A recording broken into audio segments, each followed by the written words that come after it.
matibag. Ang mga pasabog yan, baka na naman baby rocket na naman yan. Pakinggan natin kung ano yung pasabog. Ang pagsabog ng testimonya o pasabog ng testimonya ni NBI Director Melvin Matibag sa pagpapatuloy po ng impeachment trial. May pasabog daw. Anong pasabog niya? Una sa lahat, hindi pa naman siya NBI director niyan. Wala pa naman siyang kwentang tao niyan. Ito yung mga panahon, palagay ko, hindi pa siya NBI. Baka yan yung kumakain sila sa restaurant, kasama yung yung mga pamilya ni Atayde, yung tsuhin at saka yung tatay, na nag-bill sila ng 121,000 sa restaurant, tapos naglabas sila ng sandamukal na pera. Tapos sabi nila, akala ko 1,000,000 eh. Nagbayad, tapos nagbigay ng tip.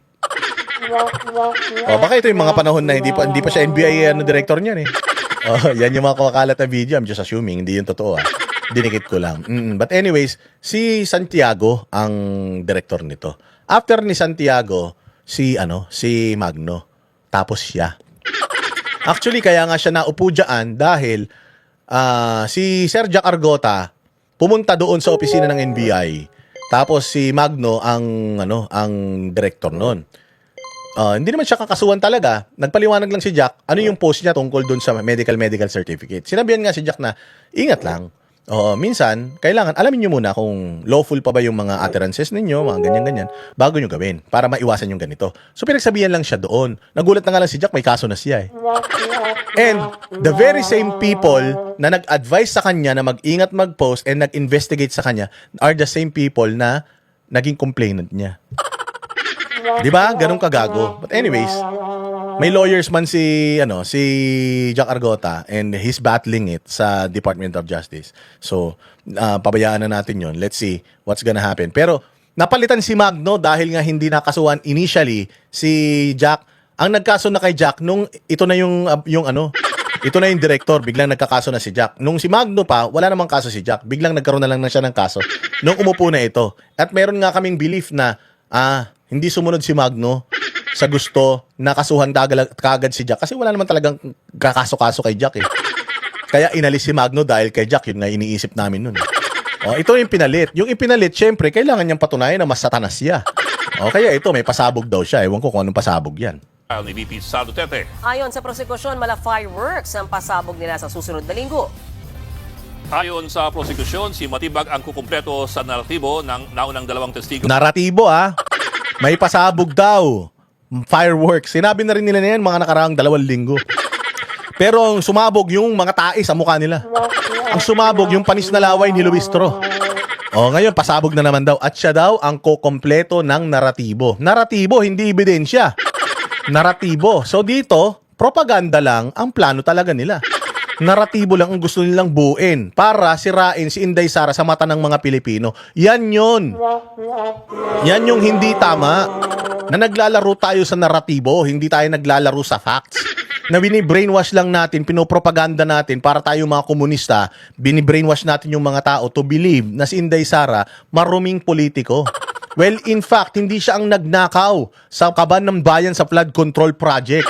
Ang nagnakaw, Congress, at saka yung Department of Budget and Management, itong DPWH at saka yung Malacanang. Yun ang dapat na naratibo na nilalagay natin sa utak ng tao, hindi yung naratibo na si Inday Sara ay not fit to hold this country, not fit to govern this country, or not fit to become vice president and president in 2028. Si Bongbong nga, kapatid na nagsabi, adik eh. Ate na mismo niya nagsabi na adik yan eh. Doon sa Amerika, yung namatay na Yuchenko ba yun? Yung namatay nga sa Amerika, overdose ng drugs, kasama nung asawa niya sa Amerika yun eh. Tapos sasabihin natin si Inday Sara, hindi fit? Paano pa kaya itong mga nasa Malacanang? Yan ang sinasabi ko sa inyo. Pag nag-content ganito, hindi yung sisiraan mo lang basta-basta. Nagpalaglag sa ganito, hindi pwedeng ganun na mag-content. Kailangan pag nag-content kami, basihan ka. At yung basihan mo, kailangan kumalat na yun sa buong sanlibutan. Walang hiya kayo. Diba, sila na mismo nagsabi, magpapatibay ng naratibo. Naratibo ang pinagtitibay nila, hindi yung kaso. Naratibo. Putang ina ninyo, mga gago kayo. Sina NBI Senior Agent John Mark Carilong at Regional Director Jeremy Lotok Sa pagtatanong ng depensa kay Lotok noong mga nakaraang araw, ilang ulit niyang sinabi na ang NBI Director lamang ang makakasagot sa ilang tanong. NBA Director ang makakasagot sa ilang tanong, pero nagkaroon na ng dalawa pang NBA Director bago si Matibag. Ano masasagot ni Matibag dyan? Assumption na lang niya dun sa mga reports. Yun, assumption. Hindi siya mismo, wala siyang personal experience or personal knowledge because hindi naman siyang director ng mga panahon na yun. Kung meron dapat magpaliwanag dito, si Santiago, hindi si Matibag. Che, lokohin nyo pa kami. Hindi nyo kami maluloko kasi in the age of the social media, may mga banateros na na kayang ng matalinong diskurso na ganito. Hindi na kayo makakalusot. Partikular sa umunay mga banta ni VP Sara Duterte laban kay Pangulong Bongbong Marcos, First Lady Liza at dating House Speaker Martin Romualdez. Pakinggan po natin ang pahayag ni na Private Prosecutor Lorna Capunan at ni House Prosecutor Paulo Ortega. Isa lang masasabi ko, mabigat. Mabigat. Mabigat na yung pisngi mo, ma'am. Mabigat na. Sa sobrang bigat ng speech mo noong nakaraan, umpisa pa lang, fake news na. Oo, sa sobrang sinungaling mo. Matanda ka na, matulog ka na. Pahinga mo na lang yan. Magano ka na, tanim ka na lang ng mga orchids, waling-waling, ganyan. Kaya magano ka, tanim ka ng kamote, tapos ipukpok mo sa ulo mo. Pagka ganyan matanda na, tigil nyo na yan. Huwag na kayo masyado nag-ano. Pag menopause na yun, pati utak baog na. Wala na. Malakas daw, mabigat daw. Tayo na sinabihan mo nga si Lacson, mahilig sa ibon. Oh, tapos kung sinabi ni Lacson, anong sinasabi mo? Ay, hindi, mali pala ako. Tapos ayan, nagsasalita ka na naman ngayon. Baka fake news na naman yan, ha? Complete the whole narrative. They will complete the whole narrative. Naratibo. Siraan lang kasi to. Ang impeachment, siraan lang yan. Kasi hanging question yung anong nangyari. Being the head of the bureau, he has Ganun, being the head of the bureau, the access. Head of the bureau, na ngayon lang siya head of the bureau, hindi nun. Meron siyang access. So, kung ano yung pagkakaintindi niya doon, clouded yung yung judgment niya. Aso man siya ng administrasyon, di gagawin niya yung judgment according doon sa gusto ng administrasyon.